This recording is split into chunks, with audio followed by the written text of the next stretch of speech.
Olá pessoal, tudo bem? Meu nome é Valéria, alguns de vocês já me conhecem, eu sou psicóloga e psicopedagoga e hoje eu estou aqui para falar para vocês sobre o segundo vídeo da série Limites. Nesse vídeo eu pretendo falar sobre comunicação com crianças. E por que comunicação com crianças, né? Nós somos mediadores no processo da construção de limites da criança. E a comunicação faz parte disso e é uma parcela muito importante para a construção de limites. Parece óbvio, né? Mas muitas pessoas acham assustador falar com crianças. E nesse vídeo eu preparei algumas dicas práticas para passar para vocês, né? Espero que ajude. E antes dessas dicas práticas, eu acho que a gente pode refletir sobre dois fatores que influenciam na comunicação. E esses dois fatores nos dão indícios para que a gente possa avaliar se esse canal de diálogo, essa comunicação está indo bem. Então, o primeiro fator é uma primeira pergunta que a gente pode se fazer mesmo. Como eu me sinto quando eu falo com a criança? E o segundo fator é como ela reage quando eu falo com ela. Nesse primeiro fator, como eu me sinto quando eu falo com a criança, como a gente se sente, né? Quando a gente fala com a criança, a gente pode avaliar, eu sinto culpa na hora de falar com essa criança? Eu sinto culpa quando eu digo não? Eu me sinto seguro? Eu me sinto inseguro? Eu tenho medo de magoá-la, eu tenho medo que ela fique contrariada, eu tenho medo que ela fique, eu tenho receio que ela fique triste comigo, porque isso pode despertar em nós uma série de sentimentos que podem prejudicar essa comunicação, né? Então, quando essa criança se sente magoada comigo, será que eu tenho um sentimento de rejeição, de carência nessa relação que me atrapalha, né, nessa comunicação? Quando eu sinto culpa, por que eu sinto culpa?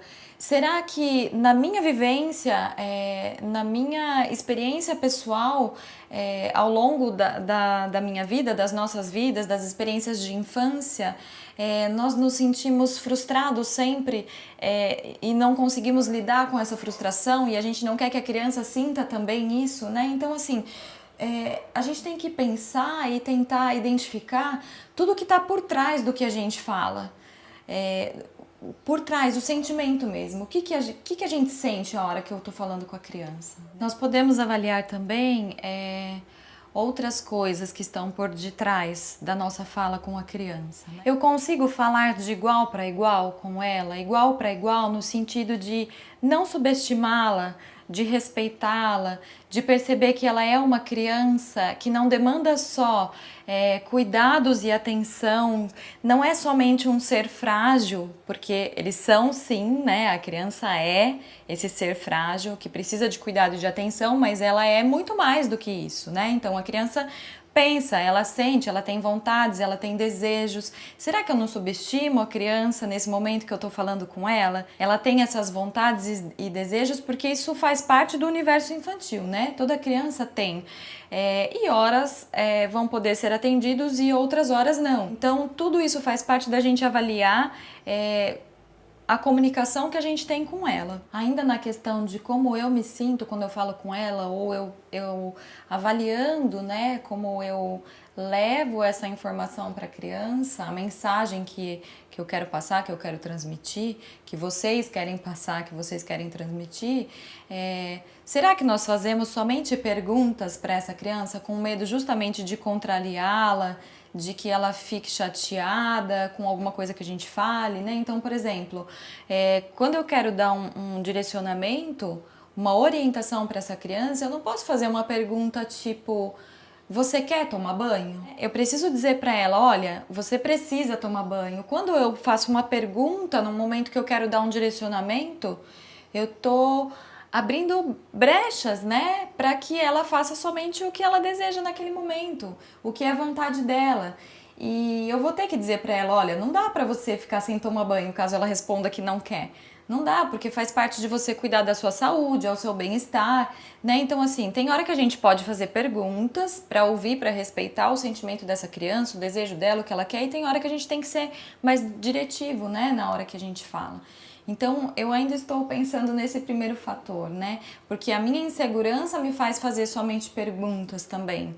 Quando a criança percebe que nós estamos inseguros ao falarmos com ela, ela vai tentar sempre saciar, né, seus desejos, suas vontades. Toda criança faz isso, principalmente se ela ainda está na fase do egocentrismo, onde a criança não reconhece, não identifica as necessidades e as demandas dos outros. Ela não reconhece o outro ainda. Só existe ela no universo dela, né? Então, ela vai sempre nessa direção, tentando manipular. É natural que isso aconteça. Somos nós adultos que vamos transmitir a ela, através da nossa linguagem oral e corporal, a mensagem, né? Eu estou me sentindo seguro, eu sei desse direcionamento que eu tô te dando, eu estou sendo firme, eu estou sendo sério nesse momento para o seu bem. Ou então eu estou confuso, eu estou inseguro, eu não tenho certeza do que eu estou falando, não sei se eu vou conseguir manter a minha postura e pode ser que eu volte atrás. O segundo fator que eu posso observar e devo é como essa criança reage. Ela me atende? Ela consegue compreender as minhas orientações? Ela atende melhor a outras pessoas?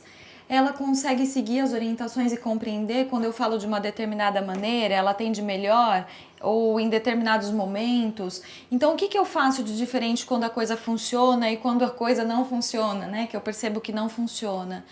Ela atende melhor o pai, a mãe, uma avó, uma tia ou um educador? Como será que essa pessoa conversa com ela? Eu posso observar tudo isso para trazer o que tem de bom, né, no que eu observo em outros momentos, para que a gente possa aplicar isso com a criança e modificar alguma coisa que não vai indo bem.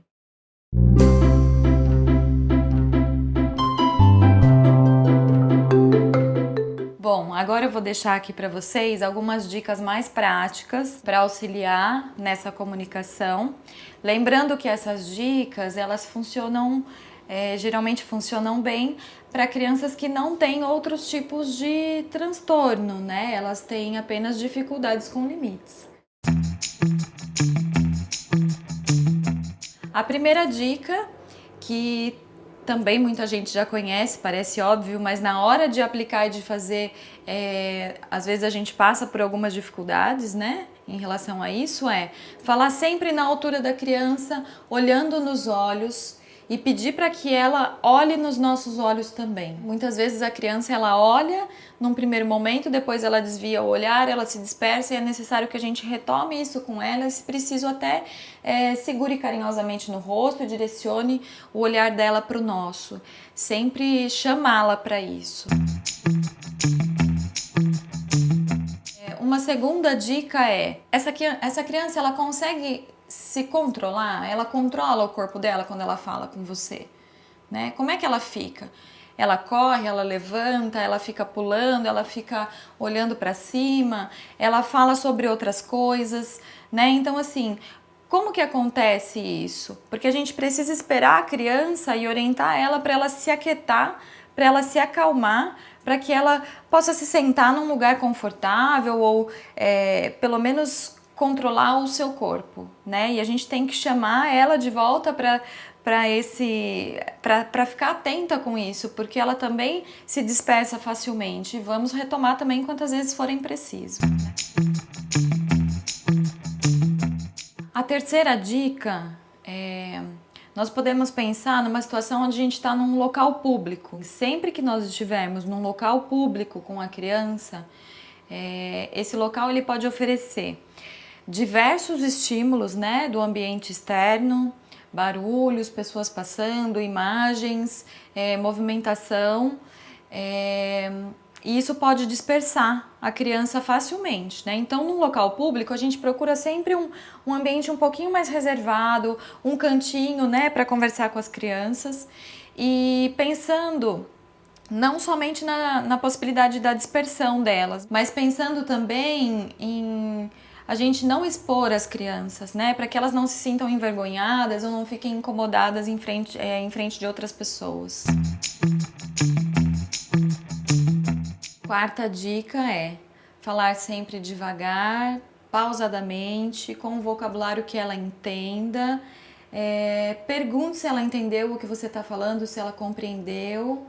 espere que ela responda e tente perceber que pode acontecer de algumas vezes ela responder que sim, entendeu, mas você percebe pelo olhar ou pela linguagem corporal dela de que ela não está ali presente, né? De que ela está dispersa e que a cabecinha está em outro lugar.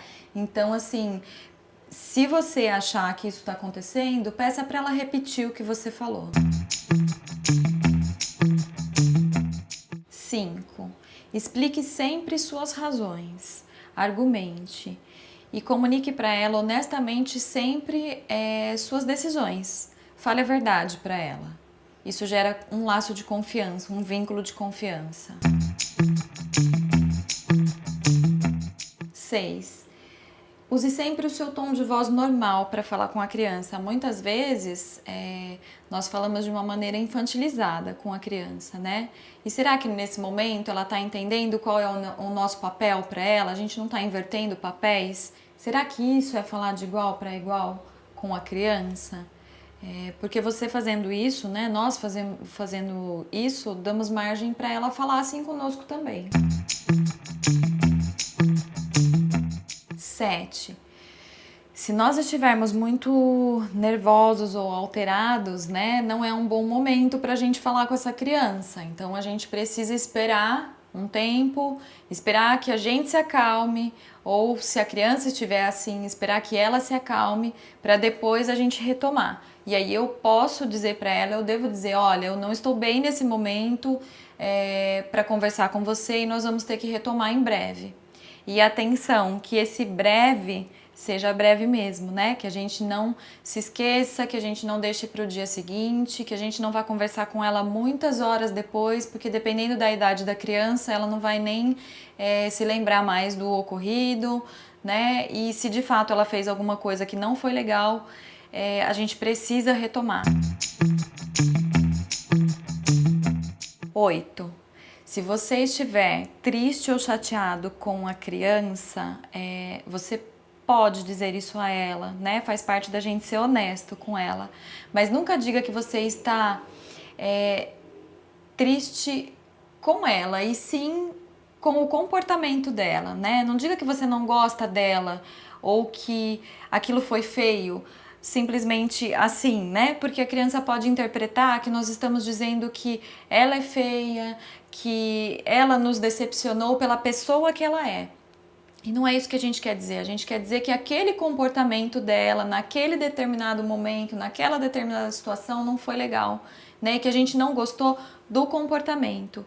Quando a gente fala desse sentimento para ela, a gente está ensinando também a ela identificar e expressar os seus sentimentos de uma maneira respeitosa e sem ferir o outro, sem magoar o outro e sem prejudicar a autoestima do outro. E aí a gente também não prejudica a autoconfiança e a autoestima da criança. Dica 9. Quando ela estiver muito alterada, chorando, fazendo birra, derrubando coisas, né? Porque a gente sabe que isso acontece, diga para ela que nada disso vai resolver o problema dela, nada disso vai resolver aquela situação, que agir dessa forma não adianta e que você precisa que ela se acalme e que pare de chorar e de gritar para dizer para você o que está acontecendo, o que ela precisa, o que ela quer, o porquê que ela está daquele jeito, porque senão a gente não consegue auxiliar essa criança. Se persistir, se a birra persistir, o choro, o grito, então a gente tem que ser firme nesse momento e dizer para ela, olha, eu vou esperar que você se acalme, para só depois a gente conversar e poder resolver essa situação. E aí a gente tem que esperar o tempo que for necessário. 10. Outra forma de ajudá-la é acolher o sentimento dela, né? Então nós podemos dizer para ela, olha, eu entendo o que você está sentindo, eu sei que você está triste, que você está brava, que você está nervosa, que você está com raiva, mas nada disso te dá o direito de ferir alguém, se machucar, quebrar alguma coisa, desrespeitar o outro. Então nós precisamos pontuar isso para a criança. O que ela sente é legítimo, né? Então a gente precisa reconhecer esse sentimento e dizer a ela que ela tem todo o direito de se sentir assim. Ela só não tem direito de fazer coisas que sejam prejudiciais. Dica 11. Quando nós adultos estamos nervosos e alterados, o ideal é esperar isso passar e a gente conseguir retomar, mas nem sempre a gente consegue fazer isso. Às vezes nós também demoramos para nos controlar e para voltar ao nosso equilíbrio para conseguir falar com a criança. Então, se isso acontecer e você estiver muito alterado, peça ajuda de alguém que estiver perto, de um adulto, da confiança dela também, de alguém do círculo de relacionamento, seja em casa, seja na escola, que possa intervir e fazer essa mediação. Tá? Essa pessoa pode ajudar muito nesse momento. Ainda refletindo sobre esse mesmo momento, quando nós estamos muito nervosos e perdemos a razão, nós estamos mostrando para a criança que tudo bem ela também perder a razão. E não é esse o nosso objetivo.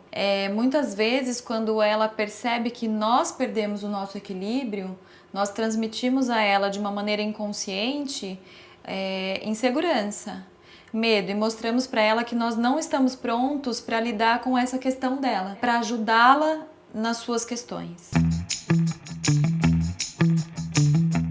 12. Enfatize as coisas boas, enfatize os comportamentos positivos, o que ela fala de positivo, o que ela faz de positivo. Muitas vezes a gente se prende só naquilo que é negativo, né? E aí a criança passa a perceber que tudo que ela faz que é de negativo chama mais atenção do que as coisas boas que ela faz, né? E esse comportamento negativo ele passa a ser reforçado por nós mesmos. Então a gente pode e deve sempre reforçar de maneira positiva o que essa criança faz de bom, elogiá-la, mostrar para ela o quanto aquele comportamento deixou você feliz. Elogiar também vai ajudar que ela desenvolva a autoestima, a autoconfiança e a autonomia para realizar as tarefas que ela precisa. As 3 próximas e últimas dicas, elas não estão diretamente relacionadas à comunicação com as crianças, mas eu acredito que elas sejam muito úteis no processo todo de construção de limites com as crianças. 13. Ajude a criança a organizar o seu espaço, o seu quarto, a sua mochila, os seus pertences, porque organizando o seu espaço, e cuidando das suas coisas, ela está organizando o espaço interno dela, cuidando dela, aprendendo a se organizar e a se perceber. A criança, ela percebe de maneira inconsciente o ambiente em torno dela como uma extensão de si. E isso pode ajudá-la muito a se perceber quando ela estiver se relacionando também com outras pessoas. Proporcione a ela momentos de brincadeiras e atividades físicas. A criança, ao brincar e a fazer essas atividades, ela aprende regras, ela aprende os limites de convivência com o outro, ela aprende a respeitar o outro através da percepção do limite dela no espaço físico. Ela também vai construindo o limite psicológico dela nas relações, né? Então, a gente encontra aí alguns autores da área de educação, que são a Amy Pickler, o Vallon, que vão valorizar muito o desenvolvimento das habilidades motoras, a importância do desenvolvimento dessas habilidades motoras para o desenvolvimento emocional da criança, influenciando diretamente no desenvolvimento emocional da criança. Por último, a 15ª dica muitas vezes a criança não faz algo que ela não deve fazer ou tem um comportamento inadequado só porque ela quer. Às vezes ela faz isso porque ela não sabe ainda como agir de uma outra forma. Então a dica a gente também sempre observar esse contexto e poder sugerir à criança alternativas positivas para aquele comportamento, para aquela atitude. A mesma coisa quando a gente sempre diz não para essa criança para tudo, né? Então, por exemplo, você não pode gritar, você não pode pegar isso, você não pode brincar com aquilo, e a palavra não, lógico que ela tem que vir, mas ela também não pode se tornar um peso, né? Nessa relação, nessa comunicação, né? Entre nós, entre o adulto e a criança. E eu posso dar alternativas para ela. Em vez de eu dizer, olha, você não pode isso, você não pode pegar aquilo, você não pode brincar com aquilo, eu posso dizer, olha, esse brinquedo aqui você pode. Aqui nesse lugar é legal de você ficar, porque você está seguro, você não corre nenhum risco. Então eu posso trazer alternativas na minha maneira de falar e escolhas diferentes para ela no comportamento dela, na atitude dela. Eu posso mostrar o que dá certo, em vez de ficar sempre olhando para aquilo que ela faz que dá errado, que não é legal, tá? Então essa é a última dica, né, de hoje. Eu espero que esse vídeo possa ter auxiliado vocês de alguma maneira e espero encontrá-los no próximo vídeo ainda da série de limites, onde eu pretendo falar sobre frustração, sobre sentimento de frustração. Muito obrigada!